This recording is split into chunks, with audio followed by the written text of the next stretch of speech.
laboratories, the Association of Clinical Laboratories, have reported out about 27,000 tests. And most importantly, of those 27,000 during the cumulative period of time, 8,200 of them were yesterday.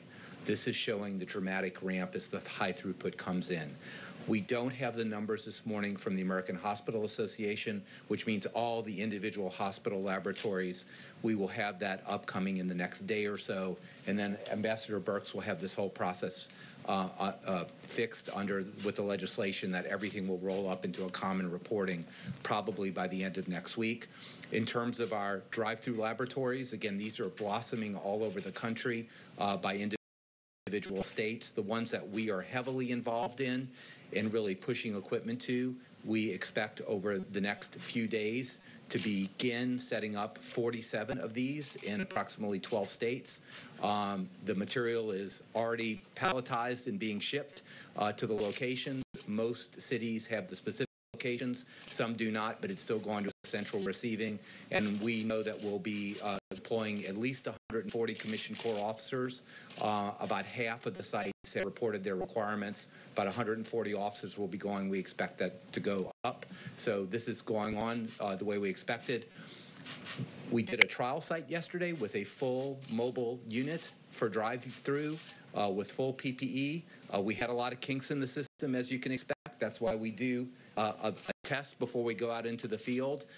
Don't expect these to be 100% perfect the moment they come. They're going to be adapted to the state and the local situation, but we're very confident that these will add testing to the already very robust healthcare system and commercial system. Thank you, Mr. President. Thank you very much. And this has never been done before, and it sets a great roadmap for future. Should we have something like this in the future? I hope we don't. But it's never been done before, and they've done an incredible job. And again, we're working with the states and relying on the states. We have to, because they have, it's point of sale.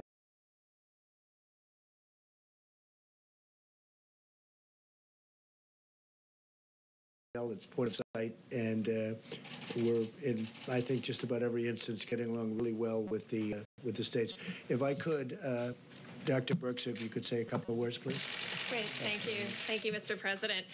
So I think what you've been hearing from us is to find solutions that are high quality and sustainable based on the frontline workers and governor's requests. And those come in on the governor's call. We've been immediately responsive to those. And that's the level of red tape and bureaucracy that we have removed.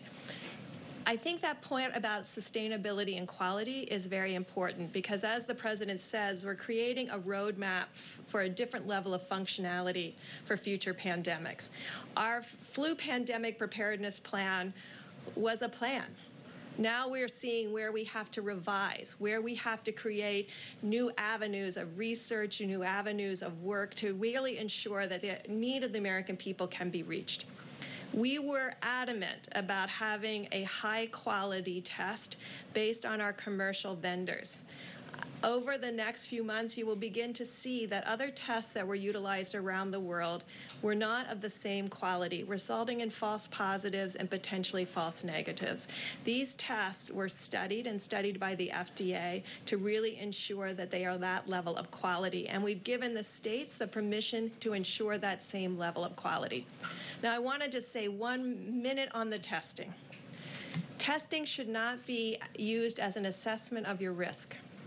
We are asking every single American, no matter what your generation, from Z and up to X and millennials in between, to really ensure that you're following these guidelines. We hear every night of people who are not in work, moving that time into bars and other areas of large gatherings. If we continue with that process, we will fail in containing this virus. So every single generation has a role to play. We're asking our older generation to stay in their homes. And we're asking the younger generations to support them in social contacting through videos and other Skype-type functions, or just the simple telephone. We're asking the younger generations to stop going out in public places, to bars and restaurants, and spreading asymptomatic virus onto countertops and knobs and grocery stores and grocery carts.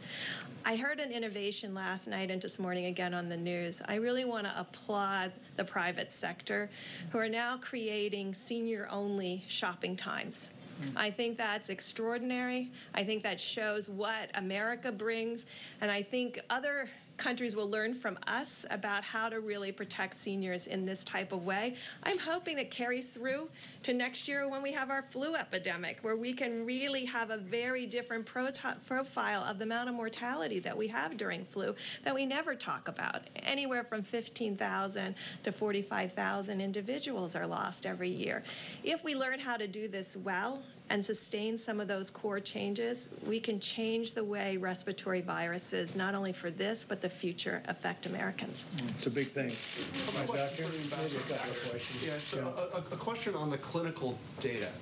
So we've had now roughly 5,000 people test positive. We've had 90 deaths or so. When